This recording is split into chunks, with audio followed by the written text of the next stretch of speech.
ان الحمد للہ والصلاۃ والسلام علی رسول اللہ۔ اعوذ باللہ من الشیطان الرجیم، بسم اللہ الرحمن الرحیم۔ قال اللہ تعالیٰ فی سورۃ الملک، تبارک الذی بیدہ الملک وہو علی کل شیء قدیر، الذی خلق الموت والحیاۃ لیبلوکم ایکم احسن عملا۔ نہایت بزرگ برتر ہے وہ ذات جس کے ہاتھ میں کائنات کی سلطنت ہے اور جو ہر چیز پر پوری قدرت رکھتا ہے، جس نے موت اور زندگی کو ایجاد کیا تاکہ تم لوگوں کو آزما کر دیکھے کہ تم میں سے کون بہتر عمل کرنے والا ہے۔ یہ دنیا کی زندگی ایک بہت بڑی آزمائش ہے۔ اس کی لذات، اس دنیا کی کشائش ہر وقت انسان کو کھینچنے میں لگی رہتی ہے۔ یہ دنیا اپنے اندر بہت جاذبیت رکھتی ہے، بڑی بھلی معلوم ہوتی ہے۔ انسان کا ایمان مضبوط نہ ہو تو بہت جلد اپنا گرویدہ بنا لیتی ہے۔ انسان کا دنیا میں حد درجے کھو جانا اور اپنے اصل مقام آخرت اس سے غافل ہو جانا، یہ اس کے لیے لمحہ فکریہ ہے۔ انسان جس کام پر مامور ہو کر آیا ہے وہ ہے اعلاء کلمت الحق، اللہ کی زمین پر اللہ کے نظام کا غلبہ۔ اور یہ دنیا اس بڑے مقصد کو انسان کو بھلا دیتی ہے۔ یہ دنیا لبھاتی ضرور ہے مگر یہ کسی کی ہو کے نہ دی۔ دنیا کی کسی بھی چیز کو بقا نہیں ہے، کوئی دوام حاصل نہیں ہے۔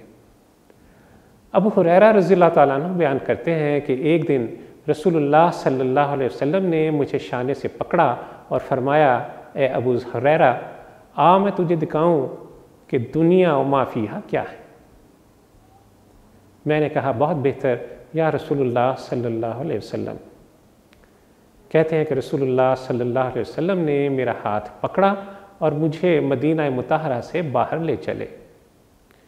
ایک جنگل میں پہنچے، وہاں ایک جگہ چند کھوپڑیاں، کچھ پاخانہ، ہڈیاں اور کپڑوں کے چیتھڑے پڑے تھے۔ رسول اللہ صلی اللہ علیہ وسلم نے فرمایا، اے ابو ہریرہ، یہ کھوپڑیاں ایسی ہی چاہت کیا کرتی تھیں جیسی تم کرتے ہو، اور ایسے ہی عمل کیا کرتی تھیں جیسے تم کرتے ہو۔ آج یہ ایسی ہو گئیں کہ ان پر چمڑا بھی باقی نہیں ہے، اور اب چند دن میں یہ راکھ ہو کر رہ جائیں گی۔ اور یہ پخانہ جو تم دیکھتے ہو یہ ان کی غذا تھی، نامعلوم کہاں کہاں سے کما کر کھایا تھا، آج یہ ایسا ہو گیا کہ تم کو اس سے نفرت ہے۔ اور یہ چیتھڑے ان کی پوشاک کے تھے کہ ہوا سے مارے مارے پھرتے ہیں۔ اور یہ نلیاں، یہ ہڈیاں ان چوپایوں کی ہیں جن پر چڑھ کر یہ شہر بہ شہر پھرا کرتے تھے۔ بس دیکھ لو، یہ ہے انجام اس دنیا ناپائیدار کا۔ اے ابو ہریرہ، یہ دنیا تو مقام عبرت و گریہ ہے۔ ابو ہریرہ رضی اللہ تعالیٰ عنہ بیان کرتے ہیں کہ پھر میں اور رسول اللہ صلی اللہ علیہ وسلم بہت روئے۔ جب ذرا طبیعت سنبھلی تو ہم مدینہ منورہ واپس پلٹے۔ اللہ عز و جل سے دعا ہے کہ وہ دنیا کی بے ثباتی اور آخرت کی ہمیشگی کو ہمارے دلوں میں بٹھا دے اور ہمیں آخرت کی فکر کرنے والا بنا دے۔ وصلی اللہ تعالیٰ علی خیر خلقہ محمد وعلی آلہ وصحبہ وسلم۔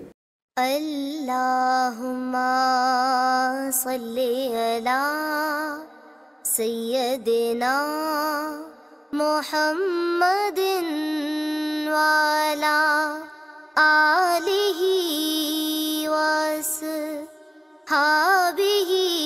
وسلم۔ اللہم صلی علی سیدنا محمد وعلی